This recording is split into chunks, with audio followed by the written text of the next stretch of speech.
ले बेटा, हमने डॉक्ट्रिन ऑफ कॉर्पोरेट पर्सनालिटी पढ़ा था, जल्दी करके बताते हैं, टाइम नहीं।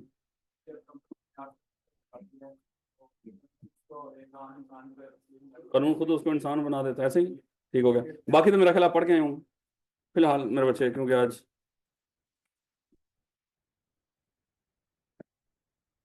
ले बेटा, अगर आपको याद हो डेफिनेशन हम डिस्कस कर रहे थे, मादत हम ज्यादा रिपीट नहीं करेंगे आज, जितनी बातें थी मेरा ख्याल है आपको वो आइडिया होगी।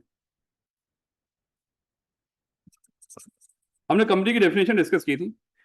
हर ऐसी ऑर्गेनाइजेशन जिसका स्ट्रक्चर इस तरह का हो कि उसके मालिक हो और वो कॉरपोरेशन या ऑर्गेनाइजेशन हो, और ऑर्गेनाइजेशन अलहदा से इंसान हो, और इंसान का मैनेजमेंट और कंट्रोल उस आर्टिफिशियल पर्सन की मैनेजमेंट और कंट्रोल कुछ लोगों के पास, मतलब डायरेक्टर्स के पास हो, बोर्ड ऑफ डायरेक्टर्स के पास हो। अगर इस तरह का किसी ऑर्गेनाइजेशन का स्ट्रक्चर हो, ये मादत के साथ मेरे बच्चे ये लिख के लगाना चाहिए। आपको पता है कि कंपनीज के ऊपर केस होता है, कुछ कंपनीज के ऊपर इस बात का कि खुदा न खासा कि कहीं पे कोई फर्श गीला हो और वहां पे अगर कोई फिसले और उसका कोई नुकसान हो तो उसके ऊपर मिलियंस में हर्जाना होता है बाहर के मुल्कों में। पाकिस्तान में माफी मांग ली जाती है और माफी दे दी जाती है, लेकिन बाकी के मुल्कों में ये मिलियंस में जुर्माना होता है। इसलिए इसको बंद कर दिया था ताकि इसको, लेकिन एहतियात कीजिएगा। लेकिन आने वाले को कौन बताए, अब वहां पे लिख के लगाया जाता है, जहाँ पे फर्श गीला हो वहां पे लिख के लगाया जाता है कि यहाँ पे एहतियात करें, अगर नहीं लगाया आपने गैर कानूनी काम किया है। यार ये आके इसको उधर थोड़ा सा वो करें, ये पानी गिरा हुआ है। वालेकुम सलाम। और यार ये पानी गिरा हुआ है C1 में, इसको आके जरा वो करें साफ, 1 मिनट।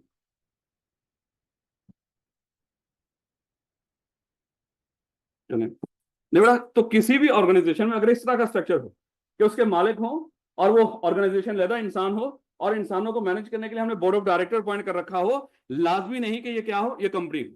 इस तरह के स्ट्रक्चर मेरे बच्चे कुछ और इदारों में भी हो सकते हैं जो कंपनी नहीं है। अब वो कौन कौन से इदारे हैं, जैसे कल हमने डिस्कस किया था कि यहाँ पे पाकिस्तान के अंदर कुछ ऐसे इदारे हैं जो कंपनी लॉ में बने नहीं। लास्ट हमारी डिस्कशन याद है, कंपनी किसको बोला करते थे, जो रजिस्टर्ड हुई हो अंडर द कंपनी एक्ट 2017 या कंपनी लॉ। और याद करें फिर हमने कंपनी लॉ भी डिस्कस कर लिए थे कि वो जो रिपील्ड ऑर्डिनेंस हैं या एक्ट हैं जो पहले आ चुके हैं और अब खत्म हो चुके हैं, वो चाहे मान लो कि 1900 कुछ का हो, चाहे वो 2016 का हो, 17 का हो, जो भी है, या कंपनी ऑर्डिनेंस 1984 हो, ये सारे जो कानून कंपनीज के आए थे इनके तहत भी जो कंपनीज रजिस्टर्ड हुई थी वो भी कंपनी है। लेकिन इनके अलावा अगर किसी और कानून में कोई इदारा रजिस्टर्ड हो और उसका स्ट्रक्चर बिल्कुल इसी तरह का बनता हो, वो हमारे नजदीक कंपनी नहीं है। क्योंकि स्ट्रक्चर इस तरह का होना इस बात की गारंटी या प्रूफ नहीं है कि ये क्या है, ये कंपनी है। कंपनी के लिए यानी कि कंपनी को कंपनी कहलवाने के लिए क्या करना पड़ेगा, उसको रजिस्टर्ड होना पड़ेगा अंडर द कंपनी एक्ट 2017 या कंपनी लॉ। अगर वो रजिस्टर्ड नहीं है तो वो कंपनी नहीं है। तो इसलिए मेरे बच्चे आज हम एक और ब्रॉडर डेफिनेशन पढ़ेंगे। तो सर फिर इनका क्या करेंगे, इनके लिए लफ्ज क्या बोला करेंगे, वो आज हम डेफिनेशन पढ़ेंगे बॉडी कॉर्पोरेट की। उससे आपको पता चलेगा कि इनको हमने किस कैटेगरी में रखना है। तो नहीं मेरे बच्चे, सबसे पहले हमने कंपनी लॉ की डेफिनेशन, कंपनी की डेफिनेशन की थी। ये मेरा ख्याल है कि आपको ये चीजें तो याद होगी होंगी। आज मेरे बच्चे अनदर वेरी इंपॉर्टेंट जो आई कैप को बड़ी पसंद है पेपर के अंदर, बार बार इसको पूछता है कि बॉडी कॉर्पोरेट को डिफाइन कर दो। तो फिर बॉडी कॉर्पोरेट ऐसे इदारों का फिर क्या करना है जहां पे इस तरह का स्ट्रक्चर, याद करें मैंने आपको बताया था कि जो आपका आई कैप है, आई कैप का भी इसी तरह का स्ट्रक्चर है। ये जितने बैंक हैं, ये जितने बैंक हैं वो कंपनी एक्ट या कंपनी लॉ में रजिस्टर नहीं है। जब मैं लफ्ज बोलूं ना कंपनी एक्ट, तो इसका मतलब क्या है 2017, और जब मैं लफ्ज बोलूं कंपनी लॉ, इससे पहले आने वाले जो कंपनीज के लॉ थे, आज के बाद ये दोनों को लड़ बोलने की जरूरत नहीं। तो पाकिस्तान के अंदर बड़े सारे इदारे हैं, जैसे बैंक हैं, ना वो कंपनी एक्ट में रजिस्टर्ड हैं और ना ही वो कंपनी लॉ में रजिस्टर्ड है। तो मेरे बच्चे ये तो एहतियात से आइएगा मेरे बच्चे, आ जाए, ये पानी गिराओ तो थोड़ी सी एहतियात से। तो पाकिस्तान में जैसे बैंक हैं, उन वो मेरे बच्चे ना तो कंपनी एक्ट में रजिस्टर्ड है ना ही कंपनी लॉ में, तो वो रजिस्टर्ड है बैंकिंग ऑर्डिनेंस के तहत। और उनकी उनकी शक्ल बिल्कुल ऐसी है, उसके भी मालिक हैं, मेंबर हैं, वो भी बैंक के लेदर से एक आर्टिफिशियल पर्सन है और उसके भी डायरेक्टर्स हैं। लेकिन मेरे बच्चे वो कंपनी नहीं है। क्यों नहीं है कंपनी, क्योंकि वो कंपनी एक्ट या कंपनी लॉ में रजिस्टर्ड नहीं है। उनको बनाने और चलाने के लहदा असूल है मेरे बच्चे, लहदा कानून है। इसी तरह पाकिस्तान के अंदर जितनी भी इंश्योरेंस कंपनीज, आज लफ्ज क्या बोल रहा हूं मैं, इंश्योरेंस कंपनी, अब मुझे बताओ ये लफ्ज सही बोल रहा हूं या गलत बोल रहा हूं, गलत बोल रहा हूं, क्योंकि इंश्योरेंस कंपनीज नहीं है, क्योंकि ना तो वो कंपनी एक्ट में रजिस्टर्ड ना ही कंपनी लॉ में। उनका स्ट्रक्चर भी बिल्कुल ऐसे ही है, लेकिन उनके मेरे बच्चे इंश्योरेंस के अपने रूल्स एंड रेगुलेशंस हैं, अपने एक्ट हैं जिनके तहत वो रजिस्टर्ड होती है। इसी तरह पाकिस्तान के अंदर एक और इदारा है जिनको कहते हैं non banking finance companies. Bank की तरह का काम करते हैं लेकिन बैंक होते नहीं, इसलिए नाम क्या है, नॉन बैंकिंग फाइनेंस कंपनी। काम फाइनेंस का ही करते हैं, बिल्कुल बैंकों की तरह, लेकिन इनके नाम के साथ लफ्ज बैंक नहीं लिखा जाता, लेकिन ये पैसे का लेन देन ये भी करते हैं। तो मेरे बच्चे इनको भी बनाने और चलाने के रूल्स मेरे बच्चे इनके अपने रूल्स हैं, वो भी मेरे बच्चे कंपनी एक्ट या कंपनी लॉ नहीं है, लेकिन स्ट्रक्चर इनका भी बिल्कुल ऐसे ही होता है। इसी तरह और आपने बड़े बड़े इदारे सुने होंगे, जैसे स्टेट बैंक ऑफ पाकिस्तान है, चलो वो तो बैंकों में कवर हो गया। इसके अलावा एससीसीपी है, आपने सुनी रखा होगा, एफबीआर है, आपने सुनी रखा होगा, एचईसी है, आपने सुनी रखा होगा, एससीसीपी है, आपने सुनी रखा होगा। बेटा जरा थोड़ा सा एहसास है, ये जरा पानी गिरा हुआ है, थोड़ा सा एहसास है ये मादत के साथ आज, क्योंकि अभी वो आएगा वो सही कर देगा इसको। ये जितने मैंने आपको नाम बोले हैं, ये जितने इदारे आपने सुन रखे होंगे, ये सारे के सारे इदारे मेरे बच्चे उनकी शक्ल बिल्कुल ऐसी है, लेकिन वो कंपनी नहीं है, क्योंकि वो कंपनी एक्ट या कंपनी लॉ में रजिस्टर्ड नहीं है। इन सब इदारों को बनाने के लिए इनके अपने रूल्स एंड रेगुलेशन हैं, इनके अपने एक्ट्स और ऑर्डिनेंस, लेकिन शक्ल ऐसी है। तो फिर मेरे बच्चे इनको हम सर क्या बोलेंगे, उनके लिए लफ्ज बोलेंगे आज के बाद मेरे बच्चे बॉडी कॉर्पोरेट, क्योंकि बॉडी कॉर्पोरेट के अंदर 3 तरह के इदारे हैं। ये समझ लो, ये जो बॉडी कॉर्पोरेट एक छत है, इस छत के अंदर वो सारे लोग हैं जिनकी शक्ल इस तरह की, सारे लोग इकट्ठे कर दिया हमने कहा क्या तू कौन है, कहता मैं भी सर एक बॉडी कॉर्पोरेट हूं, मेरे मालिक रहना है और मुझे चलाने के लिए डायरेक्टर। हमने कहा कि आ जा इसी कमरे में आ जा। एक और आ गया, उसने कहा कि तू कंपनी है, कहता नहीं नहीं सर मैं उसमें रजिस्टर्ड नहीं हूं, मैं कंपनी एक्ट या कंपनी, लेकिन मेरी शक्ल बिल्कुल ऐसी ही है। हमने कहा कि तू भी इसी कमरे में आ जा। तो इसका मतलब क्या हुआ, जिनका भी स्ट्रक्चर इस तरह का होगा, हमने उन सबको एक कमरे में इकट्ठा कर दिया और उस कमरे का नाम रख दिया बॉडी कॉर्पोरेट। तो बॉडी कॉर्पोरेट इन सारे ऐसे ऐसे इदारे जो अपने अपने अपनी हद तक या अपने आप में खुद इंसान है, वो सारे इदारे जो इदारे अपने आप में इंसान है, उन सब का हमने नाम इकट्ठा करके क्या रख दिया, बॉडी कॉर्पोरेट। तो उसमें कौन कौन से आएंगे, 3 तरह के, और आगे ये जितने डिफरेंट तरह के इंसान है ना, इन इंसानों की हमने 3 कैटेगरी में डिवाइड कर दिया। हमने ये नहीं कहा एचईसी लहदा, एफबीआर लहदा, स्टेट बैंक ऑफ पाकिस्तान लहदा है, या और क्या था एससीसीपी ये लहदा, आई गैप लहदा, बल्कि हमने क्या कर दिया, इन सारे इंसानों को भी कितनी कैटेगरी में डिवाइड कर दिया, 3 कैटेगरी में, और इन सबको कहां पे ऐड कर दिया, बॉडी कॉर्पोरेट के अंदर। अब उसमें है कौन कौन से, सबसे पहले तो बॉडी कॉर्पोरेट के अंदर मेरे बच्चे आपकी ये कंपनी ही आ जाती है, यानी कि कंपनी को चाहे आज के बाद कंपनी बोल दिया करिए, चाहे उसको बॉडी कॉर्पोरेट बोल दें, एक ही बात। क्योंकि मेरे बच्चे बॉडी कॉर्पोरेट का पहला पॉइंट क्या है, कहते हैं कंपनी, इसमें कौन से इंक्लूड होगा, क्या बोला, एक company incorporated under company act 2017 या कंपनी लॉ। वो जो अभी हम कंपनी की डेफिनेशन पढ़ के हैं, कहते हैं उनके मुताबिक रजिस्टर्ड होने वाली कंपनी वो भी क्या कहलाएगी, बॉडी कॉर्पोरेट। इसका मतलब क्या हुआ, जितनी पाकिस्तान के अंदर कंपनी थी उनको चाहे आप कंपनी बोल दो, चाहे आप उनको बॉडी कॉर्पोरेट बोल दो, और इनका एक लफ्ज हम इनको वैसे भी बॉडी कॉर्पोरेट के अलावा हम इनके लिए लफ्ज कॉर्पोरेशन भी बोल सकते हैं। लफ्ज सुना है ना आपने कॉर्पोरेशन? यस, वालेकुम सलाम। ये दोनों थोड़ा साफ करना ले बेटा। वैसे मेरा ख्याल हम पूरे हो चुके थे, बेहतर यही था कि ना ही करते इसको, लेकिन तो जब I2B आप पढ़ते थे तो इसके लिए लफ्ज क्या बोला करते थे, कॉर्पोरेशन। तो चाहे बॉडी कॉर्पोरेट लफ्ज बोल दो, चाहे खाली लफ्ज कॉर्पोरेट बोल दो, चाहे लफ्ज कॉर्पोरेशन बोल दो, चाहे लफ्ज कंपनी बोल दो, मतलब एक ही है अभी तक तो। बेटा इसके बाद क्या सिर्फ इस बॉडी कॉर्पोरेट में सिर्फ कंपनी आती है, कहता नहीं नहीं, एक कंपनी इनकॉर्पोरेटेड आउटसाइड पाकिस्तान। देखो एक कंपनी, अब लफ्ज यहाँ पे ना कुछ बच्चे कहते हैं सर ये देखो यहाँ पे तो कंपनी लिख रखा है, ये तो कंपनी ऊपर वाली होगी ना। नहीं नहीं मेरे बच्चे, एक कंपनी इनकॉर्पोरेटेड आउटसाइड पाकिस्तान, जब वो पाकिस्तान में आएगी तो वो क्या बन जाएगी, बॉडी कॉर्पोरेट बन जाएगी। अब जस्ट एग्जांपल मेरे बच्चे, अज्यूम कर लो, मेरा ख्याल है चाइना का नाम तो सुना होगा आपने, आपके हमसाए में एक मुल्क है, ऐसे ही ना मेरे बच्चे। जिस तरह आपके मुल्क में कंपनीज को बनाने और चलाने के रूल्स एंड रेगुलेशन है, जिसको हम कंपनी एक्ट या कंपनी लॉ कहते हैं, आपको लग रहा है कि चाइना के अंदर भी कंपनीज को बनाने और चलाने के कुछ रूल्स एंड रेगुलेशन होंगे? पक्की बातें होंगे, वहां पर भी मेरे बच्चे कंपनीज को बनाने के कुछ कंपनी एक्ट या कंपनी ऑर्डिनेंस होंगे। बस यहाँ पे बस एक दफा इसको करके मेरे बच्चे तो जल्दी बेटा, चाइना में उनके अपने कंपनी एक्ट में एक कंपनी रजिस्टर्ड हुई, अपने कंपनी एक्ट या कंपनी लॉ में एक कंपनी रजिस्टर्ड हुई है। मेरे बच्चे मुझे बताएं, चाइना के अंदर तो वो क्या कहलाएगी, कंपनी। चाइना में जो उनके अपने कंपनी एक्ट या कंपनी लॉ में जो रजिस्टर्ड हुई होंगी कंपनीज, वो तो चाइना के अंदर तो क्या कहलाएंगी, कंपनीज ही कहलाएंगी। लेकिन वो कंपनी उठ के अगर वो कंपनी पाकिस्तान में आ जाएगी, अगर वो कंपनी मेरे बच्चे पाकिस्तान में आ जाएगी, तो हमारे मुल्क में एंटर होते ही हम उसको क्या बोलेंगे, बॉडी कॉर्पोरेट। क्योंकि हम वो चाइना में रजिस्टर्ड हुई कंपनी को पाकिस्तान में कंपनी नहीं बोलेंगे, बल्कि क्या बोलेंगे, बॉडी कॉर्पोरेट। हम कहते हैं वो कंपनी जो अपने मुल्क में एक कंपनी के तौर पर रजिस्टर्ड हुई हो और वो पाकिस्तान में आके कारोबार कर रही हो, तो पाकिस्तान में जब वो कारोबार कर रही होगी, हमारे नजदीक जैसे यहाँ पर भी उसकी ऐसे ही स्ट्रक्चर है। जो मल्टीनेशनल कंपनी जितनी पाकिस्तान में काम कर रही है, नेस्ले छसले ये जितनी भी हैं, क्या वो पाकिस्तान में इनकॉर्पोरेट हुई है? नहीं, वो तो किसी और मुल्क में इनकॉर्पोरेट हुई है, लेकिन काम तो पाकिस्तान में भी कर रही है। तो पाकिस्तान में वो अपने मुल्क में कंपनी होगी, लेकिन पाकिस्तान में उनका स्टेटस क्या होगा? Body corporate. इनको हम पाकिस्तान में कंपनी नहीं बोलते, क्योंकि ये हमारे कंपनी एक्ट या कंपनी लॉ में रजिस्टर्ड नहीं है।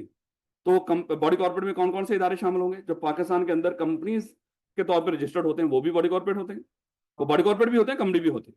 इसके अलावा जो मुल्क से बाहर इनकॉर्पोरेट हो गए, वो कंपनी जो मुल्क से बाहर इनकॉर्पोरेट हुई हो अपने मुल्क में, चाहे वो कंपनी से, लेकिन जैसे ही वो हमारे मुल्क में आकर कारोबार करेंगे तो हमारे नजदीक वो क्या बन जाएंगे? वो बॉडी कॉर्पोरेट बन जाएंगे। ऐसे मेरे बच्चे, इसके अलावा अभी जो हमने डिस्कस किया था, पाकिस्तान में कंपनी एक्ट या कंपनी लॉ के अलावा खास कानून के तहत रजिस्टर्ड होने वाले इदारे, खास कानून के तहत रजिस्टर्ड कौन कौन से इदारे हैं? आई कैप, क्या उसका अपना ऑर्डिनेंस है 1963 वाला, जिसके तहत, इसी तरह स्टेट बैंक ऑफ पाकिस्तान 1956, उसका अपना एक ऑर्डिनेंस है जिसके तहत वो बना हुआ। इसी तरह जितने मैंने अभी नाम लिए, इंश्योरेंस वाले, ये बैंक वाले हैं, SCCP, ये FBR, HEC हैं, इतने बड़े सारे इदारों को मैंने नाम ले दिए, ये सारे रजिस्टर्ड हुए हैं पाकिस्तान में अपने किसी खास कानून के तहत। इनको बनाने और चलाने का इनका अपना कानून है। इनको मेरे बच्चे पाकिस्तान के अंदर हम बोलते हैं स्टैट्यूटरी बॉडी। ये हैं किसी कानून के तहत बनी हुई। स्टैट्यूट का मतलब क्या है? कानूनी, यानी कि ऐसी बॉडी जो है कानूनी, लेकिन वो कानून कंपनी एक्ट या कंपनी लॉ नहीं है, बल्कि इनका अपना स्पेसिफिक कानून है। तो इसलिए हमने वो सारी बॉडीज को इकट्ठा कर दिया, वो स्टैट्यूटरी बॉडी का नाम दे दिया। तो पाकिस्तान में किसी खास स्टैट्यूट में रजिस्टर्ड होने वाले इदारे, खास स्टैट्यूट क्यों बोल रहे हैं? क्योंकि ये कंपनी एक्ट या कंपनी लॉ में रजिस्टर्ड नहीं है। इसके अलावा इन सारे इदारों के अपने अपने कानून। तो पाकिस्तान में किसी खास कानून के तहत रजिस्टर्ड होने वाले इदारे जिनकी स्ट्रक्चर बिल्कुल ऐसी ही हो जैसे अभी हम डिस्कस कर रहे हैं, इस तरह का स्ट्रक्चर हो, लेकिन अपने खास कानून में रजिस्टर्ड हुए हो, वो भी यहाँ पे क्या कहलाएंगे? Body corporate. तो आज के बाद लफ्ज जब बॉडी कॉर्पोरेट या कॉर्पोरेशन बोला जाए, उसमें 3 तरह के इदारे हैं। एक तो कंपनीज भी आ जाती हैं इसमें, कंपनी को कंपनी बोल दो चाहे बॉडी कॉर्पोरेट बोल दो। इसके अलावा जो मुल्क से बाहर रजिस्टर्ड होकर पाकिस्तान में काम करने वाली कंपनीज, मुल्क से बाहर इनकॉर्पोरेट हुई है, किसी अपने मुल्क में इनकॉर्पोरेट हुई है, लेकिन पाकिस्तान में भी वो कंपनी काम कर रही है वो उस मुल्क के लिहाज से कंपनी है, लेकिन हमारे मुल्क के लिहाज से वो क्या बन जाएगी? Body corporate. इसी तरह पाकिस्तान में किसी खास कानून के तहत रजिस्टर्ड होने वाले इदारे, खास कानून का मतलब क्या है? इनको बनाकर चलाने के लिए इनके हमने अपने स्पेसिफिक लॉ तैयार किए हुए। तो ये इदारे जब पाकिस्तान में काम कर रहे होंगे, ये भी क्या कहलाएंगे? Body corporate. तो बॉडी कॉर्पोरेट में आज के बाद कितने इदारे होंगे? 3। कौन कौन से? बोला कंपनी, उसके बाद फिर इसको साफ करो। आप लोग एहतियात से बाहर यार को, जब आप बाहर जा रहे होंगे, यहाँ पे पानी पड़ा होगा, आपने एहतियात से बाहर जाना। नहीं बेटा, तो बॉडी कॉर्पोरेट कितने इदारे होंगे? कितनी तरह के इदारे होंगे? कौन कौन से? कंपनी खुद भी, मुल्क से बाहर इनकॉर्पोरेट होकर पाकिस्तान में काम करने वाली कंपनीज। अब लफ्ज हम उसको कंपनीज किस लिहाज से बोल रहे हैं? वो अपने मुल्क में कंपनीज, लेकिन हमारे मुल्क में वो कंपनी नहीं है। इसके अलावा स्टैट्यूटरी बॉडीज। अच्छा, चाहिए एक लफ्ज बोल दिया अगर, जब मैं पूछा करूँ ना, आपने थोड़ा सादा करके बताना कि सर पाकिस्तान की कंपनी, पाकिस्तान में या पाकिस्तान में इनकॉर्पोरेट होने वाली कंपनीज, मुल्क से बाहर इनकॉर्पोरेट होकर पाकिस्तान में काम करने वाली कंपनीज, और स्टैट्यूटरी बॉडीज। स्टैट्यूटरी बॉडीज का मतलब क्या है? जो पाकिस्तान में किसी खास कानून में रजिस्टर्ड हुई। जैसे हमने बोला कि आई कैप, ये जितनी एग्जांपल मैंने आपके सामने ली, ये सारी की सारी क्या है? ये स्टैट्यूटरी बॉडी है, ये कानूनी है, लेकिन इनके कानून कंपनी एक्ट या कंपनी लॉ नहीं है, कुछ और। तो ये मेरे बच्चे बहुत आई कैप को पसंद है डेफिनेशन। कोई सिनेरियो भी दे सकता है कि फलाना इदारा किसी खास कानून में रजिस्टर्ड हुआ है, तो एक बंदा कह रहा है ये कंपनी है, दूसरा कह रहा है नहीं कंपनी नहीं है, तो आप इसको बताएं। तो एक्चुअली जब हम बताएंगे उसको पूरी ये बॉडी कॉर्पोरेट की डेफिनेशन बताएंगे पहले, फिर हम पहले पूरी डेफिनेशन देने के बाद कहेंगे क्योंकि ये फलाना इदारा क्यों ये फलाने उसमें फॉलो करता है, इसलिए ये क्या है? ये बॉडी कॉर्पोरेट है, कंपनी नहीं है। क्योंकि कंपनी किसको बोलेंगे? पहले कंपनी की भी डेफिनेशन देंगे यहाँ पे उसको एक्सप्लेन करने की। याद रखो, पहले बोलेंगे कंपनी जो रजिस्टर्ड हुई कंपनी एक्ट या कंपनी लॉ में, उसके अलावा बॉडी कॉर्पोरेट ये वाला, और यहाँ पे जिसकी जिक्र हो रहा है, जिसपे बहस हो रही है, क्योंकि वो किसी खास कानून में रजिस्टर्ड हुआ ना, तो वो कंपनी एक्ट या कंपनी लॉ में नहीं हुआ, इसलिए हम उसको क्या बोलेंगे? वो बॉडी कॉर्पोरेट है, कंपनी नहीं है। लेकिन अगर मान लो कि एक बंदा एक कंपनी को कह रहा है जो कंपनी एक्ट में रजिस्टर्ड हुई है, एक बंदा कह रहा है ये कंपनी है, दूसरा कह रहा है नहीं नहीं ये बॉडी कॉर्पोरेट है, इनको कैसे समझाओगे आप? हाँ, इनको हम कहेंगे कंपनी की डेफिनेशन ये, और फिर बॉडी कॉर्पोरेट की डेफिनेशन दे दें, और फिर हम उसको बता दें कि ये जो कंपनी है ये बॉडी कॉर्पोरेट की डेफिनेशन में भी फॉल करती है, इसलिए आप दोनों सच्चे हो, चाहे इसको कंपनी बोल दो चाहे इसको बॉडी कॉर्पोरेट बोल दो, इसमें कोई फर्क नहीं। यानी कि CFE अगर कंपनी 2017 में रजिस्टर्ड है तो ये कंपनी भी है और साथ बॉडी कॉर्पोरेट भी है, क्योंकि बॉडी कॉर्पोरेट की डेफिनेशन में शामिल है। ये वाली पहला पॉइंट है ही ये वाला। बेटा कहता है कि बॉडी कॉर्पोरेट और कॉर्पोरेशन इंक्लूड्स, क्या कुछ शामिल होगा? कहता है एक company incorporated under company act 2017, या कंपनी या कंपनी इनकॉर्पोरेटेड आउटसाइड पाकिस्तान। इसका मतलब समझ गए ना, ये लफ्ज इसने कंपनी क्यों बोला हुआ? ये पाकिस्तान में कंपनी नहीं है, अपने मुल्क में कंपनी थी, लेकिन हमारे मुल्क में क्या बन जाएगी? Body corporate. और लेकिन हमारे मुल्क में वही बॉडी कॉर्पोरेट की हम बात कर रहे हैं जो पाकिस्तान में आई है। एक कंपनी बाहर ही रजिस्टर्ड है, बाहर ही काम कर रही है, पाकिस्तान में कभी आई नहीं। हम उसको क्या, आई मीन उसको तंग करने वाली बात है ना, तू बॉडी कॉर्पोरेट है, तू बॉडी कॉर्पोरेट है। क्या कि मैं कंपनी हूँ? नहीं नहीं, तू बॉडी कॉर्पोरेट है। हम उसको खत लिख लिख कर सोशल मीडिया पे टैग कर रहे हूँ, तू तू बॉडी कॉर्पोरेट है। वो कहेंगे भैया तू है कौन?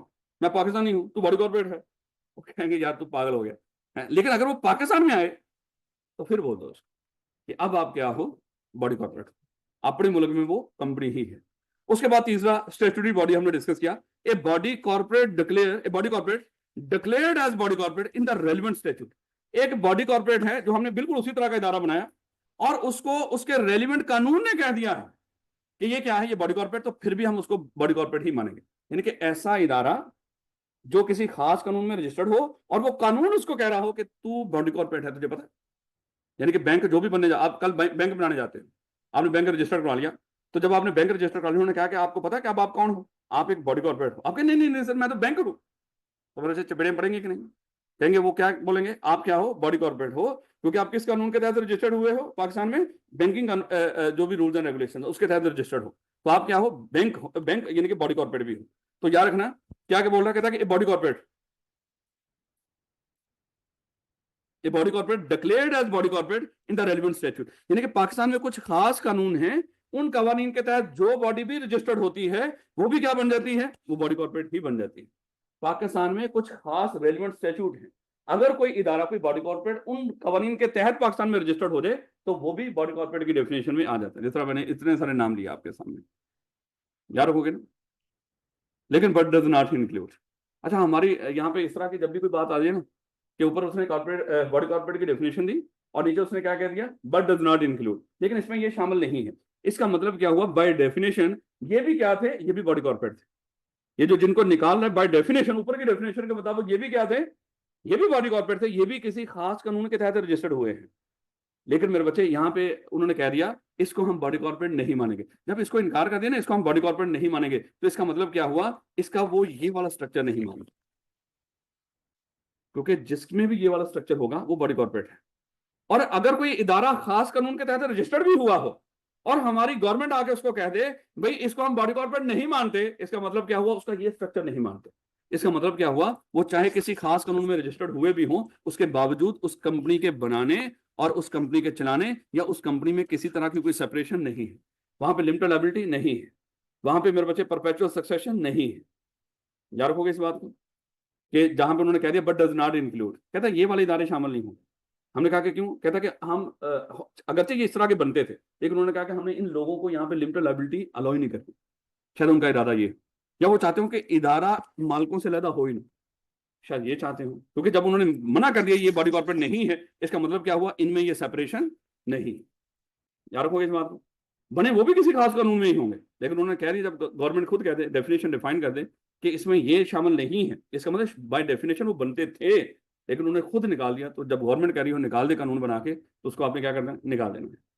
अगरचे मेरे बच्चे उनकी नेचर बिल्कुल बनती ऐसे थी, लेकिन उन्होंने गवर्नमेंट ना ना ना इसको हम बॉडी कॉर्पोरेट नहीं मानेंगे। जब बॉडी कॉर्पोरेट नहीं माना उसको, उसका ये वाला स्ट्रक्चर गवर्नमेंट नहीं मान रही, इसका मतलब क्या हुआ? वो इदारा और मालिक सेम ही है। अभी हम इसको देखें में क्या वजह हो सकती है। कहते but does not include A cooperative society.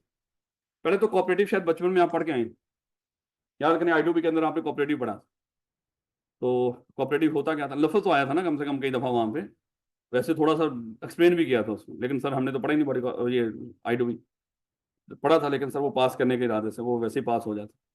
तो कोऑपरेटिव क्या था? जहां पे कुछ लोग मिलकर कोई एक्टिविटी परफॉर्म कर रहे हो और उस एक्टिविटी का मकसद हो वो जो लोग मिलकर काम कर रहे हैं उसके मेंबर, उन्हीं मेंबर्स को बेनिफिट देना। यानी कि बॉडी कॉर्पोरेट क्या होती है? इसमें कुछ लोग होते हैं और वो लोग अपने ही फायदे के लिए काम कर रहे होते हैं, बाकी नहीं, वो अपने अपने फायदे के लिए एक आपस में एक कॉर्पोरेशन बना लेते हैं। इसके जैसे हाउसिंग कोऑपरेटिव सोसाइटीज होती हैं। जैसे मान लो कि ये जो मॉडल टाउन है, आप गार्डन टाउन में बैठे, चलो गार्डन टाउन ये इसकी भी एक हाउसिंग कोऑपरेटिव मेरे बच्चे उसके तौर पे ये रजिस्टर्ड है। यानी कि model town housing cooperative society यहाँ पे एक रजिस्टर्ड सोसाइटी है जिसका अपना एक कानून है। 1933 कुछ इस तरह करके लिखा होगा, उस कानून के तहत वो रजिस्टर्ड होती है। मान लो कोई भी है, मुझे नहीं, मैं वैसे बता रहा हूँ कि garden town cooperative housing society ये भी किसी खास कानून में रजिस्टर्ड होती है। इसका अपना कानून है, रूल्स एंड रेगुलेशन, जिसके मुताबिक बनाई और चलाई जाती है। और इसके भी इलेक्शंस होते हैं, इसके भी सदर होते हैं, इसमें सारा कुछ होता है जिस तरह होना चाहिए। इसके रूल्स हैं प्रॉपर, ये अपनी मर्जी से नहीं बनाई चलाई जाती, इसके प्रॉपर रूल्स हैं। जैसे हमारे वहाँ पे ये कोई ट्रांजेक्शन करनी थी सोसाइटी में, कोई खरीदो फरोख्त करनी थी, तो वहाँ पे पता चला कि भाई सोसाइटी की तो इलेक्शन है, और अभी जो लोग बैठे हुए हैं यहाँ पे वो गवर्नमेंट के नुमाइंदे बैठे हुए हैं, यानी कि गवर्नमेंट की तरफ से वहां पे लोग आके बैठे हुए हैं, सोसाइटी के मामला को चला रहे हैं। फिलहाल यहाँ की जो सोसाइटी उसके तो इलेक्शन है, वो इलेक्शन के बाद मुंतखब होंगे। जब तक मुंतखब नहीं होते, जिन दिनों में इलेक्शन का मामला चल रहा होता है सोसाइटी के, उन दिनों के अंदर कौन वहां पे आके बैठता है? गवर्नमेंट के नुमाइंदे। इसका मतलब क्या हुआ? गवर्नमेंट इनको प्रॉपर वो कर रही होती है, मैनेज कर रही होती है, चला रही होती है सारा। खैर, तो कोऑपरेटिव हाउसिंग सोसाइटी, अब देखो कोऑपरेटिव हाउसिंग सोसाइटी क्या होती है? मान लो ये गार्डन टाउन की कोऑपरेटिव हाउसिंग सोसाइटी, ये क्या करती है? हर घर से कुछ मेंबरशिप फीस लेते हैं। मान लो इनके पास भी पैसे आते हैं, ये मेंबरशिप फीस आती है, लेकिन वो पैसा जितना भी इकट्ठा करते हैं, चाहे वो मेंबरशिप से इकट्ठा कर रहे हो, चाहे वो जो यहाँ पे लोग मार्केटें वगैरह अलाउ करते हैं, या जो रेडी वालों को आने देते हैं, उन सबसे पर्चियां पुर्चियां ले रहे होते हैं, इन सब के जरिए जो पैसा इकट्ठा करते हैं वो दोबारा किस पे लगा देते हैं? सोसाइटी। ये सोसाइटी अपने ही मेंबर्स के बेनिफिट के लिए बनी। अगर अगर साथ मॉडल टाउन भी है, मॉडल टाउन में कुछ भी गलत हो रहा हो, इस गार्डन टाउन को कोई लेना देना नहीं है। ये अपने, ये जो गार्डन टाउन के मेंबर्स हैं, इन्होंने मिलकर एक सोसाइटी बनाई जो सिर्फ गार्डन टाउन के मेंबर्स का ख्याल रखेगी, बाकियों का नहीं। इसकी साथी से हम ये एग्जांपल लिया करते थे कि जैसे ये शुरुआत समझाने के लिए बताया करते थे, जैसे किसान है, किसान मेरे बच्चे कोई छोटे मोटे किसान भी होते हैं जो जिन बेचारों के पास इतना पैसा नहीं होता कि वो हैवी मशीनरी खरीद सके, तो वो क्या करते थे, कई किसान मिलकर वो जो ट्रैक्टर ट्राली वो सारी मशीनरी बंदोबस्त कर लिया करते थे। फिर उसके बाद जिस किसान को भी उसकी जरूरत पड़ती थी वो यूज कर लिया करता है। तो मेरे बच्चे ये क्या बन गई? एक कोऑपरेटिव बन, एक कोऑपरेटिव सोसाइटी बन। कोऑपरेटिव सोसाइटी क्या होता है? जिसमें चंद लोग मिलकर अपने ही फायदे के लिए कोई एक्टिविटी कर रहे हैं। मुश्किल बात तो नहीं हो रही। तो ये भी, ये जो प्रॉपर कोऑपरेटिव सोसाइटीज होती हैं, ये भी रजिस्टर्ड होती हैं खास पाकिस्तान के कानून के तहत। जैसा ये बैंक है, इंश्योरेंस है, आई कैप है, SCCP, इसी तरह इनके भी कानून हैं जिसके तहत ये रजिस्टर्ड होती है। होना इसमें भी फिर वही चाहिए था कि सोसाइटी और उसके जो मेंबर्स हैं वो अलग होते, लेकिन कानून कहता है कि इसको बॉडी कॉर्पोरेट मान ही नहीं रहे। जब बॉडी कॉर्पोरेट नहीं मान रहे, इसका मतलब है इसके मेंबर्स और सोसाइटी अलग नहीं है। शायद वो ये चाह रहे हैं कि इनकी लायबिलिटी लिमिटेड ना हो। अगर सोसाइटी में कुछ गलत हो तो हम मेंबर्स को पकड़े, ना कि सोसाइटी के खिलाफ कोई कार्रवाई करें। तो शायद उनकी इरादा कुछ इस तरह का। याद रखोगे इस बात को। तो कहता है cooperative society registered under any law related to the registration of cooperative society, उसको हम बॉडी कॉर्पोरेट नहीं मानेंगे, अगरचे वो भी उसकी शक्ल भी बॉडी कॉर्पोरेट जैसी थी। इसके अलावा कहता पाकिस्तान में, अच्छा, एनी अदर एंटिटी, इसको निकाल दो।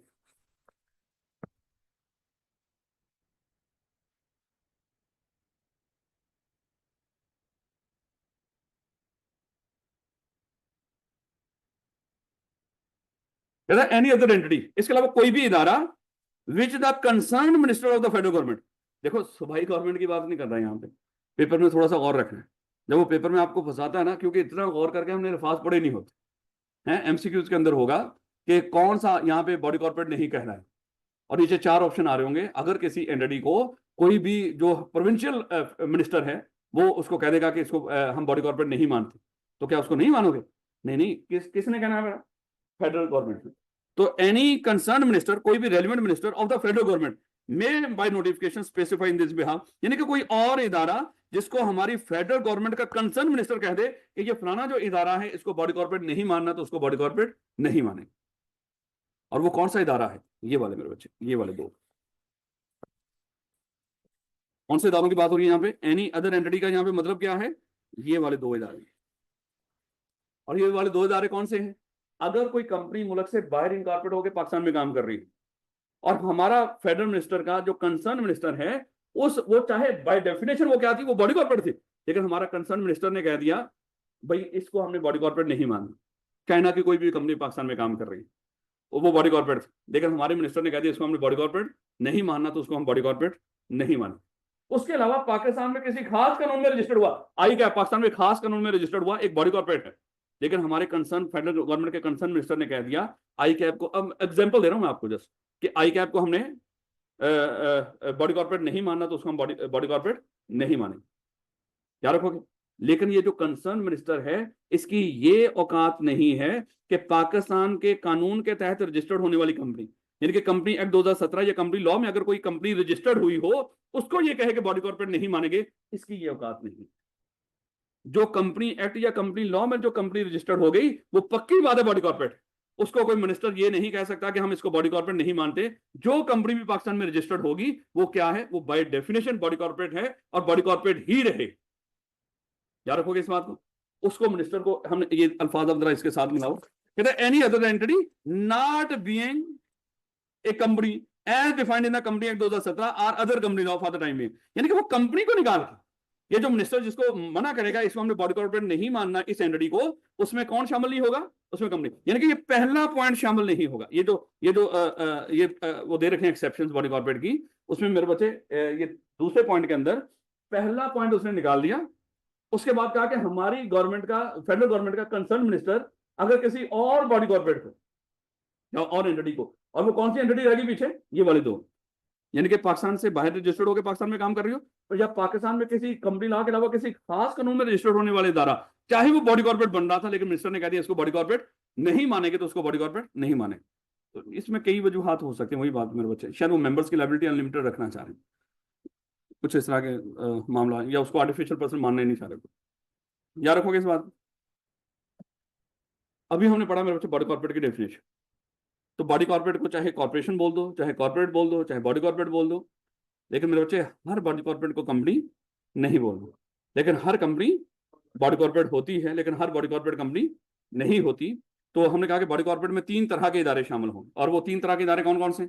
एक तो पाकिस्तान में रजिस्टर्ड होने वाली कंपनी, चाहे वो कंपनी एक्ट 2017 में रजिस्टर्ड हो, चाहे कंपनी लॉ में। उसके अलावा पाकिस्तान से बाहर इनकॉर्पोरेट होकर पाकिस्तान में काम करने वाली कंपनीज, वो पाकिस्तान में क्या है, वो बॉडी कॉर्पोरेट है। हमने कहा कि पाकिस्तान में ही जो किसी रेलिवेंट स्टैट्यूट के अंदर इनकॉर्पोरेट होने वाली बॉडीज, रेलिवेंट स्टैट्यूट के अंदर इनकॉर्पोरेट होने वाली बॉडी, जिनको हम स्टैट्यूटरी बॉडीज भी कहते हैं, सादा अल्फाज में बॉडीज हैं स्टैट्यूटरी, जो किसी खास कानून में रजिस्टर्ड हुई हैं, वो भी पाकिस्तान में बॉडी कॉर्पोरेट होंगी, कंपनी नहीं हो।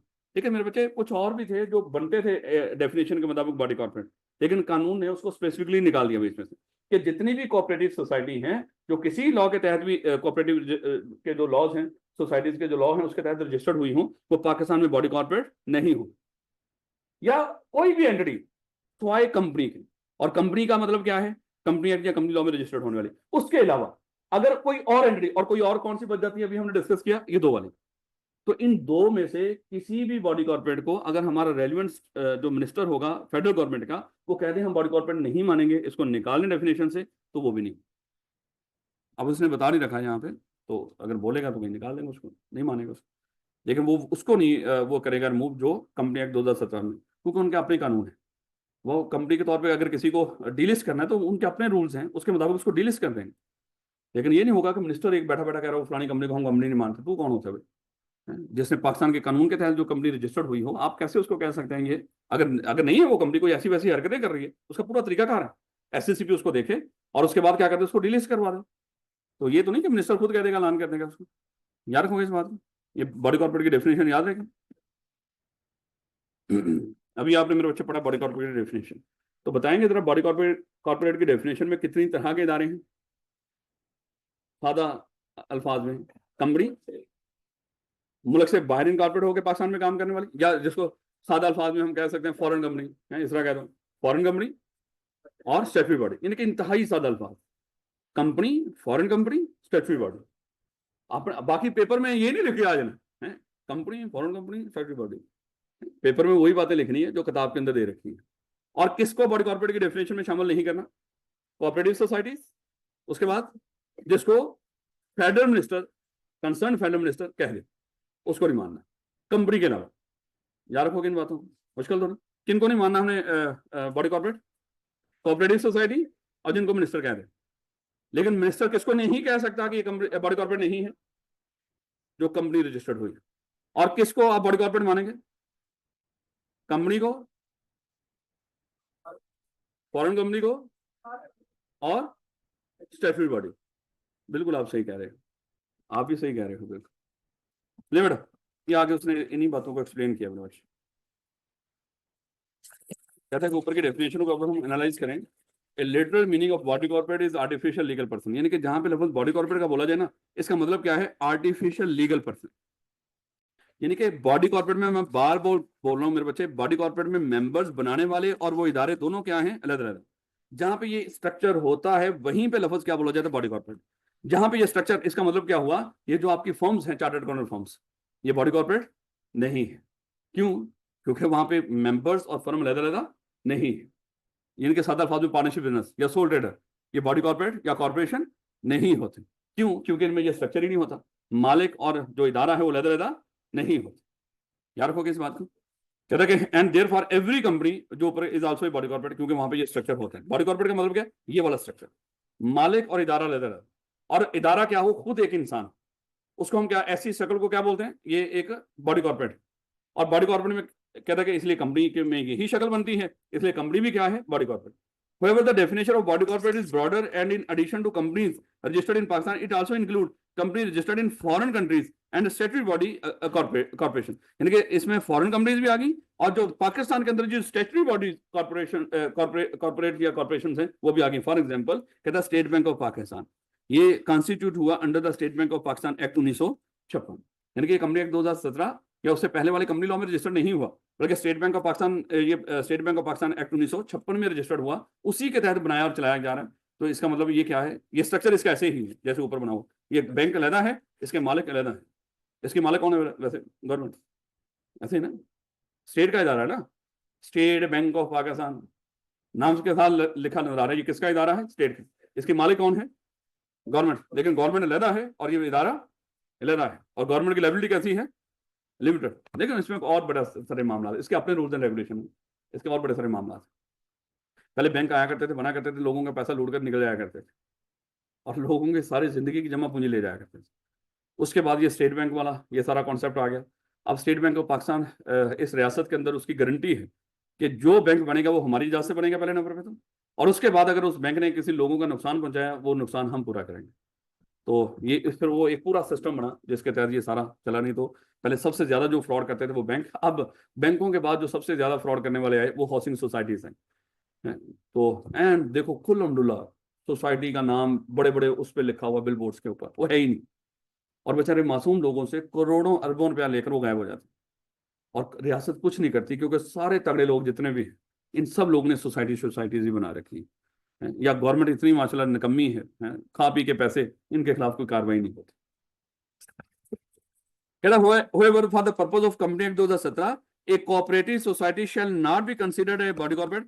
Federal government may also exclude a foreign company or statutory body from the definition. वो ये ऊपर वाली बातें दोबारा एक्सप्लेन की, मुश्किल बात है। अभी अभी आपने क्या पढ़ा बोला, बॉडी कॉर्पोरेट किसको बोलते हैं, कंपनी को, स्टेटरी बॉडी को, और फॉरेन कंपनी को, और किसको नहीं बोलते, कोऑपरेटिव को, और कोई एंटिटी अदर देन कंपनी। ये जो दूसरा बताना ना उसको जरा थोड़ा सा तरीके से बताना, कोई भी एंटिटी अदर देन कंपनी जिसको हमारा फेडरल गवर्नमेंट का कंसर्न मिनिस्टर कह दे कि बॉडी कॉर्पोरेट नहीं, तो वो भी बॉडी कॉर्पोरेट नहीं है। लिमिटेड टाइप्स ऑफ कंपनीज, कोई पॉइंट रहा तो नहीं ना क्या इसमें, तो वो आगे आ जाएंगे ना, वो तो अभी ये मैं सारा यहाँ पे बताने लगा हूँ। लो बेटा, ये ना आपके सामने एक स्ट्रक्चर आने लगा वैसे समझाने के लिए, पढ़ेंगे इसको एक एक करके। ये सारी चीजें हमने आगे डिटेल में पढ़नी, रीड करेंगे उसको किताब से, ये ना समझिएगा मैं यहीं पे बता दूंगा। तो मेरे अच्छे इसको थोड़ा सा समझने की कोशिश कीजिएगा। ये इनकॉर्पोरेशन के लिहाज से अगर हम टाइप्स ऑफ कंपनीज की बात करें, कंपनीज को हम तीन तरीके से डिस्कस कर सकते हैं। ये गोली मारो इनकॉर्पोरेशन के लिहाज से जो हमारे सिलेबस में उसकी बात करते हैं। लायबिलिटी के लिहाज, ये इनकॉर्पोरेशन के लिहाज से अगर हम देखें, कुछ इदारे इनकॉर्पोरेट होते हैं किसी खास कानून में, जिसको हम स्टेटरी बॉडी कहते हैं, जिनके अपने कानून होते हैं, वहां पे इनकॉर्पोरेट होते हैं, बनते हैं। और कुछ इदारे इनकॉर्पोरेट होते हैं कंपनी में, कंपनी एक्ट 2017, जिनको हम रजिस्टर्ड कंपनीज कह रहे होते हैं, यानी कि कंपनी एक्ट या कंपनी लॉ में। कुछ इदारे मुल्क में खास कानून में इनकॉर्पोरेट होते हैं, और कुछ इदारे मुल्क में, ये लफ्ज ऊपर कंपनीज लिखा हुआ है इसलिए इसको तो गोली मारो। फिलहाल इस तरफ आओ मेरे बच्चे, और ये कंपनी नहीं, खाली हम ओवरऑल बॉडी कॉर्पोरेट्स की बात कर रहे हैं, सारे का सारा डिस्कस कर रहे हैं इसमें। कहते हैं चलें, कंपनी है चाहे बॉडी कॉर्पोरेट है, मेरे बच्चे तो देखिएगा। कहता है कि लायबिलिटी के लिहाज से अगर हम देखें तो ये कंपनीज या बॉडी कॉर्पोरेट्स दो तरह की हो सकती है, एक लिमिटेड लायबिलिटी वाली कंपनी और एक अनलिमिटेड लायबिलिटी वाली। देखो मेरे बच्चे, ये जो कंपनी बनाने का जो मकसद था ना, मेन मकसद इसमें यही था कि कंपनी बनाने वालों की लायबिलिटी कैसी हो जाए, लिमिटेड। और इस मकसद से हम अगर तो कंपनी बनाने वालों ने अपनी लायबिलिटी लिमिटेड नहीं करनी थी, अनलिमिटेड रखनी थी, फिर तो वो कौन सा कारोबार कर लें, या तो सोल ट्रेडर वाला या पार्टनरशिप वाला। उसको कंपनी के तौर पर रजिस्टर्ड करवाने का मकसद ही क्या था। लेकिन मेरे बच्चे उसके बावजूद हमारे यहाँ पे अनलिमिटेड लायबिलिटी वाली भी कंपनीज होती है। तो सर वो कौन सी कंपनी होगी जहां पे गवर्नमेंट खुद कह रहे हैं, गवर्नमेंट कहती है कुछ काम करने के लिए ना हम कोई इदारा बना रहे होते हैं, गवर्नमेंट कहती है आप क्या करोगे, अब करना क्या है? हमने कहा कि वो फलानी हमने कोई सिक्योरिटीज में डील करना है, गवर्नमेंट कहती है अच्छा इन सिक्योरिटीज में डील करोगे, यहाँ पे तो बड़ी सारी पब्लिक इन्वॉल्व हो जाएगी। वो कहते हैं सर फिर क्या हुआ, कहता है होता है कुछ ना कुछ, अगर कल आप उनको धोखा देके निकल जाए और आपकी लायबिलिटी भी लिमिटेड हो, तो हम इस ये जो आप इदारा बना रहे हो इसके एसेट बेच के कितने के लोगों की लायबिलिटी पूरी करेंगे। तो गवर्नमेंट क्या करती है, फिर कुछ जगहों पे आ जाती है और कहती है कि इस जगह पे आप कंपनी बना लो, लेकिन हम आपको लिमिटेड लायबिलिटी अलाउ ही नहीं करेंगे, हम आपको पकड़ के लोगों का नुकसान पूरा करवाएंगे। तो ये जो अनलिमिटेड लायबिलिटी वाली कंपनी सिर्फ वहां पे बनती है जहां पे गवर्नमेंट सख्ती से आपको वैसे ही मना कर दे कि आप ये काम कर लो, लेकिन ये काम करने के लिए हम आपको लिमिटेड लायबिलिटी अलाउ नहीं करेंगे, चाहे कंपनी बना लो। फायदे आपको कंपनी वाले मिलेंगे, लेकिन एक फायदा नहीं मिलेगा, और वो कौन सा, लिमिटेड लायबिलिटी वाला। आपकी लायबिलिटी कैसी रहेगी, अनलिमिटेड। तो कुछ जगहों पे फिर हम वहां पे हमारी मजबूरी बन जाती है कि अगर हम वो कंपनी बनाना चाहते हो, फायदे कंपनी वाले लेना चाहते हो, लेकिन लायबिलिटी कैसी रहेगी, अनलिमिटेड ही। जैसे जस्ट वैसे समझाने की बात करें, आप ऐसा कर लो, एक चार्टर्ड अकाउंटेंट फर्म को कंपनी के तौर पर रजिस्टर्ड करवा लो, तो मेरे बच्चे आपका रौला ही मुक जाएगा, अब आप किसी कंपनी का ऑडिट ही नहीं कर सकते। इसका मतलब क्या हुआ, वहां पे आपकी लायबिलिटी का अनलिमिटेड होना जरूरी है, इसलिए वहां पे आपको सिर्फ पार्टनरशिप के तौर पे अलाउ करते हैं, वहां पे कंपनी के तौर पे रजिस्टर करने की इजाजत ही। अगर आपने रजिस्टर्ड करवा लिया, अब आपको ऑर्डर नहीं मिलेगा। हाँ बाकी का काम कर लो, आप टैक्स के काम कर लो, क्योंकि मेरे बच्चे सिर्फ ऑडिट करने के लिए आपकी लायबिलिटी कैसी होनी चाहिए, अनलिमिटेड। बाकी सब्सिडी देने के लिए कहीं नहीं लिखा हुआ। अगर मान लो कि आप ऑडिट नहीं करना चाह रहे, आप वहां पे टैक्स एडवाइजरी कुछ और करना चाहते हो, तो उससे अगर आपकी लायबिलिटी लिमिटेड भी कर लेते हो, कंपनी बना लो, इट्स ओके। आपकी फर्म क्या बन जाएगी, एक कंपनी बन जाएगी लिमिटेड लायबिलिटी वाली। लेकिन याद रखना, अब आप ऑडिट नहीं कर सकते, क्योंकि ऑडिट करने के लिए गवर्नमेंट की रिक्वायरमेंट है कि आपकी लायबिलिटी कैसी होनी चाहिए, अनलिमिटेड होनी चाहिए। यार को तो कुछ जगहों में वैसे ही गवर्नमेंट कह देती है कि अगर ये आप कंपनी बना रहे हो, तो इसमें आपकी लायबिलिटी हम लिमिटेड के तौर पे आपको ये कंपनी रजिस्टर्ड ही नहीं करके देंगे। आप इसकी लायबिलिटी आपकी कैसी होगी, अनलिमिटेड। बना लो कंपनी, लेकिन लायबिलिटी हम कैसे रखेंगे, अनलिमिटेड। तो गवर्नमेंट खुद आ जाती है बीच में, वहां पे कंपनी कौन सी बनाई जाती है, अनलिमिटेड। अदरवाइज हमारी कंपनी कौन सी होती है, लिमिटेड लायबिलिटी वाली ही होती है। ये बड़ी रेयर कंपनी है, वो खुद बता देगा, ये रेयर होती है। रेयर क्यों है, जहां पे गवर्नमेंट आपको कह दे कि हमने इसको लिमिटेड लायबिलिटी अलाउ नहीं करी। उसके बाद आ जाती है लिमिटेड लायबिलिटी, ये रौला है जो मेन जो हमारी कंपनी से। लिमिटेड लायबिलिटी मेरे बच्चे दो तरह से कंपनीज बनती है, एक होती है लिमिटेड बाय शेयर कैपिटल, और एक होती है लिमिटेड बाय गारंटी। अब मेरे बच्चे इन कंपनीज को थोड़ा सा समझने की कोशिश करना आप यहीं। लिमिटेड बाय शेयर कैपिटल में याद है बचपन में हम डिस्कस करते थे कि अगर आप एक कंपनी बनाने जा रहे हो और उस कंपनी के बनाने वाले जो मालिक हैं, याद है हमने डिस्कस किया था, ये शुरू में ही सोचते हैं इस कंपनी को पूरी जिंदगी में कितना पैसा चाहिए हो। जैसे हमने अपनी एग्जांपल रखा था कि मान लो कि इन्होंने सोचा कि इस कंपनी को पूरी जिंदगी में ₹1,00,000 चाहिए हो। फिर ये क्या करते हैं, इस पैसे को, क्योंकि कई लोगों ने शेयर करना है, इसको वो क्या करते थे, इसके टुकड़े कर दिया करते थे, 10-10 रुपए के, अज्यूम कर लो 10-10 रुपए के, उन्होंने 10,000 टुकड़े कर दिए थे। अब कोई बंदा जितने इस कंपनी के ये शेयर्स खरीदेगा, टुकड़े खरीदेगा, तो मेरे बच्चे उतना कंपनी को पैसा पे कर देगा। उसके बाद जैसे अब मिस्टर ए है, इस मिस्टर ए ने इस कंपनी के 100 शेयर्स खरीद लिए, ₹10 का एक शेयर, तो कंपनी को कितना पे किया होगा, 1,000। अब कल वो कंपनी डूब जाए, उसके सर पे करोड़ों की लायबिलिटी हो, लेकिन इस बंदे की लायबिलिटी कहां तक लिमिटेड होगी, सिर्फ 1,000 तक। और वो 1,000 भी मेरे बच्चे कंपनी को शुरू में दे चुका है जब शेयर उसने खरीदे थे। इसका मतलब क्या हुआ, मिस्टर ए की लायबिलिटी लिमिटेड है कहां तक, जितने उसने इस कंपनी के शेयर्स खरीदे, उसके अलावा मजीद उसकी लायबिलिटी नहीं। हाँ पुराने वक्तों में हुआ करते थे कि लोग क्या करते थे, शेयर्स खरीदते थे, लेकिन साथ में वो क्या करते थे, उधार कर लिया करते थे, यानी कि पार्शली पेड शेयर हुआ करता था। उस वक्त फिर क्या होती थी, आपकी लायबिलिटी फॉरन लिमिटेड नहीं हो जाती थी जब तक आप उन शेयर्स के ऊपर सारा पैसा पे नहीं कर देते थे, ये पुराने। लेकिन आज के दौर में क्या है बोला, जब आप किसी कंपनी के शेयर्स खरीदते हो, आपको पूरे का पूरा पैसा पे करेंगे तो तब आपको शेयर्स मिलते हैं, नहीं तो मिलते ही कोई। याद रखोगे इस बात को। तो कंपनी लिमिटेड बाय शेयर में जो हमारी लायबिलिटी लिमिटेड होती है, वो किस लिहाज से होती है, जितने हम शेयर्स खरीदते हैं वहां तक लिमिटेड होती है, जितने आपने शेयर्स खरीदे उतना पे कर दिया, इट्स ओके। अब आपकी कंपनी के लिए, कंपनी की किसी भी डेट्स के लिए कोई लायबिलिटी नहीं है। लेकिन मेरे बच्चे अब आइएगा ऐसी कंपनी जो लिमिटेड बाय गारंटी। अब लिमिटेड बाय गारंटी का थोड़ा सा वैसे समझाने की बात कर रहा हूँ, कुछ और हो तो वो अलग मामला, लेकिन इस लेवल पे यहाँ पे, अच्छा मुझे एक चीज बताओ, ईमानदारी से बताना, क्या यहाँ पे आप बहुत सीखने के लिए बैठे हो या पेपर पास करने के लिए बैठे हो, ईमानदारी से बताना। एक बंदा बैठा है, वो कहता है मैं सीखने के लिए बैठा, पेपर जाए भाड़ में, होता रहेगा बात। वो कौन से हैं यहाँ पे, कोई बैठा हूँ जो सीखने के लिए बैठा। हमारा इरादा सिर्फ और सिर्फ पेपर पास करना है। अगर कोई सीखने के इरादे से बैठा हुआ, तो मेरे बच्चे वो सीखता रहे, सीखता ही रहे। आई कैप कई मौके भी दे देता है अक्सर, वो कहता है कि ठीक है 6 महीने और सीख, 6 महीने और सीख, तो फिर सीखते ही रहोगे, अल्लाह माफ करे। तो यहाँ पे मेरे बच्चे हमारा इरादा सिर्फ और सिर्फ क्या होना चाहिए, पेपर पास करना। पेपर पास करो, अगर इतना ही सीखना है तो जाओ फर्म में, और वहां पे मेरे बच्चे जो अपने आर्टिकल्स करवा लेना, वो ये कॉर्पोरेट में करवा लेना है। तो वहां पे फिर आप माशाल्लाह सारा दिन कंपनी के रजिस्ट्रेशन यही मामला देखेंगे। अगर टैक्स सीखना है तो टैक्स में अपने आर्टिकल्स करवा लेना, ऑडिट सीखना है तो ऑडिट में करवा लेना। सीखने का अमल मेन वहां पे, बिलीव में। कई लोग इस बात पे मुझ पे एतराज भी करेंगे, मेरे बच्चे अगर यहीं पे सीखते रहे, फर्म तक गए नहीं, इस सीखने का कोई फायदा नहीं। जो सही सीखना है वो फर्म के अंदर, यहाँ पे देखो 50 नंबर लेने हैं, वो आधा सीखने से हो जाएगा मामला। आधा सीख लो, 50 नंबर ले लो और आगे चले जाओ। आधा सीखना सीखना तो नहीं होता है। इसका मतलब आधा आपने पेपर गलत किया, आधा सही कर दिया, आपने पास कर दिया, इसका मतलब सीखे हो आप, आधा काम तो अभी भी खराब कर रहे हो, तो सीखे हुआ तो नहीं है वहां पे। ये तो फिर गोली मारो इस बात को, आपने कुछ सीखा हुआ। सीखा तो मेरा मतलब वो तो सारा काम आता है। ये थोड़ी है कि अगर मान लो कि आप दर्जी का काम सीख रहे हो और आधे कपड़े सीने आते, आधे अभी भी खराब सीते हो, और कहेगा ये सीख लिया इसने, अब जाओ अपनी दुकान खोलो और लोगों के कपड़े सीने शुरू कर दो, है। तुम सत्यानाश कर रहे हो ना लोगों के कपड़ों को, तो सीखना वो तो ना हुआ। तो इसलिए मेरे बच्चे यहाँ पे सिर्फ आधा सीखने को बोला हुआ है, पूरा सीखने की जरूरत नहीं, और आधा सीखना सिर्फ पेपर पास करना है। तो खुदा के लिए पेपर पास करने के लिए ही पढ़ा कर। ये जो सीखने सिखाने वाला मामला ना, अल्लाह माफ करे, आई कैप अक्सर मौके दे देता है, फिर सीखते रहा कर, कि सीखते रहो भाई, सीखते रहो। खैर वापस आओ, मेरे बच्चे एज्यूम कर लो, यहाँ पे सिर्फ आपको थोड़ा सा कॉन्सेप्ट बताना है। ये कंपनी के लोग हैं, चलें ये लोग हैं, और ये एक कंपनी है, एज्यूम कर लें। लेकिन इस कंपनी के पास शेयर्स नहीं, इस कंपनी के पास शेयर्स नहीं। तो मेरे बच्चे अगर इस कंपनी के पास शेयर्स ही नहीं, और ये लोग मान लो कि ये मिस्टर ए है, ये मिस्टर ए इस कंपनी का मेंबर बनना चाह रहा है, तो फिर इस कंपनी का मेंबर कैसे बनेगा? इस कंपनी, क्योंकि आम कंपनी में जिसमें शेयर्स हों उसमें मेंबर कैसे बन जाते हैं? उसके शेयर्स खरीदें और क्या बनेंगे आप उस कंपनी के मेंबर। लेकिन ऐसी कंपनी जिसमें शेयर्स ही ना हो, तो उसका मेंबर कैसे बनेगा? तो उसका एक तरीकाकार है, उसका एक प्रोसेस है। तो आपको क्या करना पड़ेगा? उसके प्रोसेस को फॉलो करना पड़ेगा, बिल्कुल उसी तरह जिस तरह हमने डिस्कस किया था आई कैप। आई कैप के अगर कल आप भी तो इंशाल्लाह आई कैप के मेंबर बनेंगे, लेकिन मुझे बताएं आई कैप के मेंबर आप शेयर बन के मेंबर बनोगे? अगर वो शेयर्स वाला मामला होता अब तक आप बन चुके होते हैं, सारे के सारे, कोई 1-2 किला बेचते जमीन का और वो शेयर्स खरीद लेते तो आई कैप के मेंबर होते और धड़ाधड़ ऑडिट फाइलों के ऊपर साइन कर रहे होते, कमा रहे होते, ऐसे ना मेरे बच्चे। लेकिन वहां पे उसका मेंबर बनने के लिए क्या है? एक प्रोसेस है।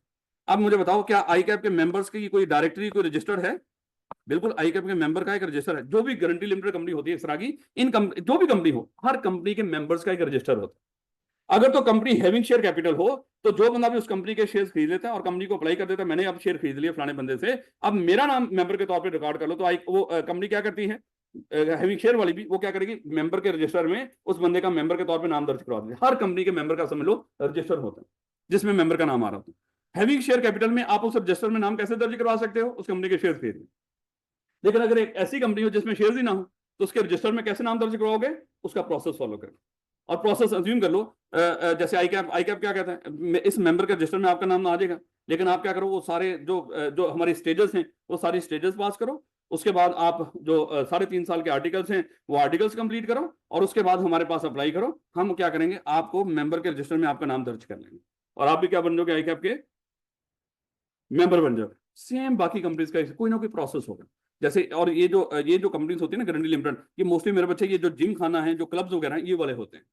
अब यहाँ पे शेयर थोड़ी होते हैं। लाहौर जिम खाना में अगर आपने मेंबर बना, उसका प्रोसेस है, उसके जो भी है आप अप्लाई करोगे, उसकी जो रिक्वायरमेंट्स हैं वो सारी पूरी करोगे, उस प्रोसेस कोई फीस है वो पे करोगे, उसके बाद आपको क्या कर लेंगे, वो लाहौर जिम खाना का मेंबर बना लेंगे, ऐसे ना बच्चे। लेकिन जब आप मेंबर बना रहे होंगे ना आपको, वहीं पे वो क्या करेंगे, आपके सामने एक, अज्यूम कर लो, समझाने की बात करूं, आपके सामने एक स्टाम्प पेपर भी रख देंगे। आपने कहा कि सर ये क्या है? उन्हें कहा कि सर इसके ऊपर लिखो कि कल जब ये कंपनी वाइंडिंग अप में जाएगी, कल ये कंपनी जब वाइंड अप होगी, उस वक्त अगर इस कंपनी के लाइबिलिटीज पे करने के लिए एसेट कम पड़े होंगे। देखो वाइंडिंग अप में क्या होता है बोला, कंपनी के एसेट्स को बेचा जाता है और उसके सर पे जो लाइबिलिटीज होती हैं, एसेट बेच के वो लाइबिलिटी पे की जाती है, ऐसे ना मेरे बच्चों। तो यहाँ पे हम क्या करेंगे, इसके सामने गारंटी लिमिटेड कंपनी में जब हम किसी बंदे को मेंबर बना रहे होते हैं, मेंबर बनाते वक्त अज्यूम कर लो उसके सामने क्या रखेंगे, एक स्टाम्प पेपर। उसको कहेंगे कि इसके ऊपर लिख कि कल जब ये कंपनी वाइंडिंग अप में जाएगी और वाइंडिंग अप के मौके पर अगर इसके एसेट्स लायबिलिटी पे करने के लिए कम पड़ रहे होंगे, तो मैं अपने घर से 1 लाख रुपया लाके उस वक्त जमा करवाऊंगा, उस वक्त वाइंडिंग अप के टाइम, उससे पहले नहीं। तो ये क्या कर देगा, एक गारंटी दे देगा। किस चीज की गारंटी? कल जब ये कंपनी वाइंडिंग अप में जाएगी और वहां पे वाइंडिंग अप, उससे पहले नहीं, ये भी याद रखना आपको, उससे पहले नहीं ये पैसे मांगने कंपनी ने उससे, ये पैसे कब मांगेगी कंपनी, ये जो गारंटी दे रहे हो वाइंडिंग अप के मौके पे, और वो भी कब मांगेगी, अगर उसके जो एसेट्स हैं वो लायबिलिटीज पे करने के लिए कम पड़ रहे, तो फिर वो मालिकों को बुलाएगी। जैसे आप मान लो कि सीएफए गारंटी लिमिटेड कंपनी है और आप सारे लोग इस कंपनी के मेंबर हो, तो हमने जब आपको मेंबर बनाया होगा, आप सबसे क्या करवा लिया होगा, एक मेरे बच्चे एफिडेविट ले लिया होगा कि कल जब ये सीएफई वाइंड अप होगा उस वक्त आपने अपने घर से 1-1 लाख रुपया लाके देना है। और वो कब, एक तो वाइंडिंग अप के मौके पे, और दूसरा कब, जब इसके एसेट्स कम पड़ रहे हो लायबिलिटीज को पे करने के लिए, तो अपने घर से 1-1 लाख रुपया लाके दो। ये सारे मेंबर्स ने ये गारंटी दी होगी। अब मेरे बच्चे, ये जो कंपनी है आप इसके मेंबर बन गए और इसके इसके रजिस्टर में अब आपका नाम दर्ज हो गया। अब मुझे बताओ, क्या इस कंपनी में आप शेयर खरीद के मेंबर बने हो? नहीं, बल्कि कैसे मेंबर बने हो, उसका प्रोसेस फॉलो करके। और साथ इसको गारंटी लिमिटेड क्यों बोल रहे हैं, क्योंकि जब आप मेंबर बने आपने गारंटी भी दी है। और गारंटी किस चीज की दी है, कि कल जब ये कंपनी वाइंड अप होगी और इसके एसेट्स लायबिलिटी पे करने के लिए कम पड़ रहे होंगे, तो मैं अपने घर से इतनी अमाउंट ला के आपको पे करूंगा। और कंपनी का हक है, वो मांगेगी उस वक्त। याद रखोगे इस बात को। ऐसी कंपनी को हम क्या बोलते हैं, ये गारंटी लिमिटेड कंपनी। अच्छा, ये guarantee limited company having share capital भी हो सकती हैं और नॉट हैविंग शेयर कैपिटल भी हो सकते हैं। गारंटी लिमिटेड कंपनी की भी आगे दो टाइप्स, ये इनके पास शेयर्स हो भी सकते हैं और इनके पास शेयर्स हो सकता ना है। जैसे आपके सामने ये वाली कंपनी है, ये हैविंग शेयर कैपिटल थी या नॉट हैविंग शेयर कैपिटल थी? ये नॉट हैविंग शेयर कैपिटल, इसके पास शेयर्स नहीं थे। जिस बंदे ने भी मेंबर बनना है वो इसका प्रोसेस फॉलो करके और एक गारंटी फॉर्म देके वो क्या बन सकता है, इसका मेंबर बन सकता है। इसी तरह शायद हाई कैप में जब आप बनेंगे तो इसी तरह का मामला होगा। तो लेकिन मेरे बच्चे, एक guarantee limited company having share capital भी हो सकती है। मान लो इस कंपनी के पास वही 1 लाख शेयर भी है, सॉरी 1 लाख का कैपिटल, 10 रुपए का एक शेयर और 10,000 इसके पास शेयर्स भी है। गारंटी लिमिटेड है लेकिन साथ हैविंग शेयर कैपिटल भी है। मिस्टर ए इस कंपनी का मेंबर बनना चाहता है। हमने कहा कि सर आप ऐसा कर दो, 50,000 की गारंटी दो और बाकी जितने शेयर्स खरीदना चाहते हो वो खरीद लो। इसने क्या किया, इसने 100 शेयर्स खरीदे, 10 रुपए का एक शेयर तो 1,000 उसी वक्त पे कर दिया और साथ मेरे बच्चे 50,000 की गारंटी भी दी। तो यहाँ पे ये जो मेंबर है इसकी मेरे बच्चे लायबिलिटी लिमिटेड है या अनलिमिटेड है? लिमिटेड है। और लिमिटेड किस हद तक, अगर तो कंपनी गारंटी लिमिटेड हो तो फिर मेंबर्स की लायबिलिटी कहां तक लिमिटेड होगी भला, जितनी गारंटी की अमाउंट दी हो। कल जैसे आप सब लोग सीएफई के मेंबर हो और ये guarantee limited company not having share capital, इसके बाद शेयर नहीं, और आप सीएफई के मेंबर हो, तो आपने गारंटी दे रखी है 50,000 की। तो यहाँ पे मेरे बच्चे, आप इन लोगों को बताएंगे मेरी कोई लायबिलिटी है ही नहीं फर्म में, कंपनी के अंदर आपकी है लायबिलिटी, लेकिन कैसी है, लिमिटेड। और लिमिटेड कहां तक, महदूद कहां तक है, उस गारंटी की अमाउंट तक। कल जब ये कंपनी वाइंड अप होगी हम आपसे 50,000 मांग सकते हैं और तब आप 50,000 ला के देंगे, जब वो पे कर देंगे उसके बाद मजीद आपकी लायबिलिटी नहीं हो।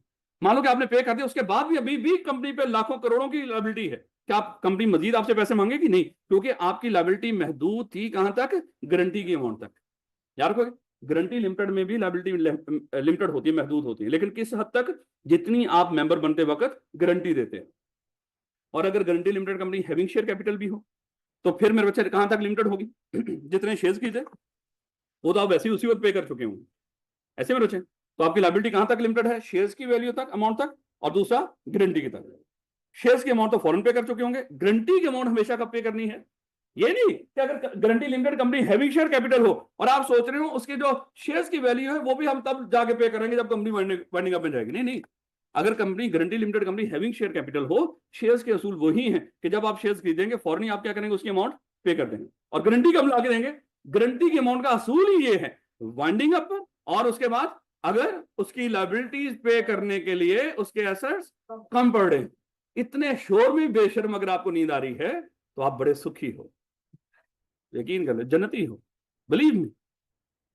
और मैं चीख चला रहा हूं यहाँ पे इसी वजह से है, और मैंने दोबारा एसी सोचा था तो मैं दोबारा चला दूं इसको, लेकिन यकीन कर आपकी हालत देखते हुए मैंने चलाया है। मैंने कहा लुढ़क जाएगा ये तो बेचारा, बिल्कुल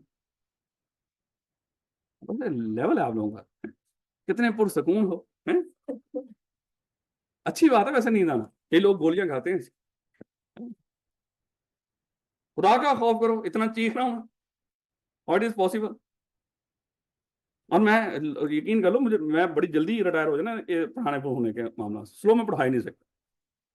और ऊंचा बोलना मेरी आदत है, क्योंकि अगर मैं स्लो बोलूंगा, थ्योरी का सब्जेक्ट है, तो मेरे बच्चे कोई फायदा ही नहीं होना उसको, मैं समझता हूँ कोई फायदा ही नहीं उसको। सर वो स्पीकर लगा लो, उसकी आवाज वैसे ही गूंजती रहती है, अजीब सा लगता है।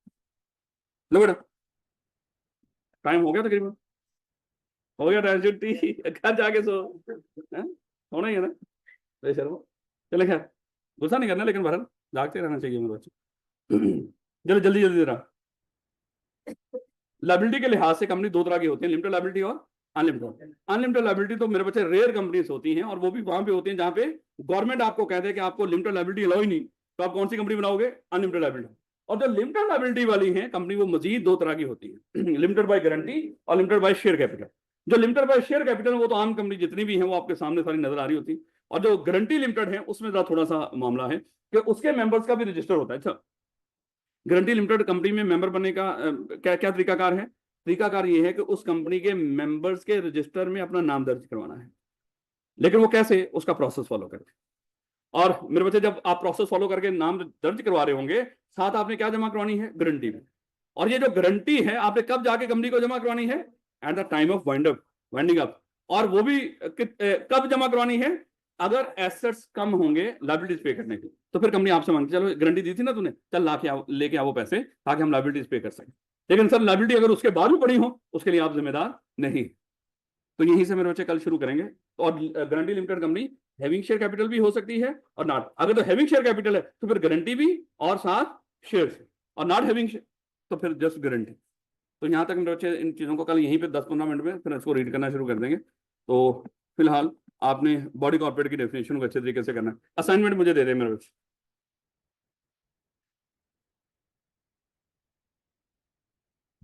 नेक्स्ट वीक से मैंने बता दिया कि आपको वो दे दी जाएगी, पेपर दे दिए जाएंगे, आप उस पर सॉल्व करके जमा करवाया करेंगे। इस वीक में माजत के साथ आप ये पेज निकाल दें तो आपका बड़ापन होगा। इंशाल्लाह कल मैं कोशिश कर रहा हूँ मैं इनको खुद ही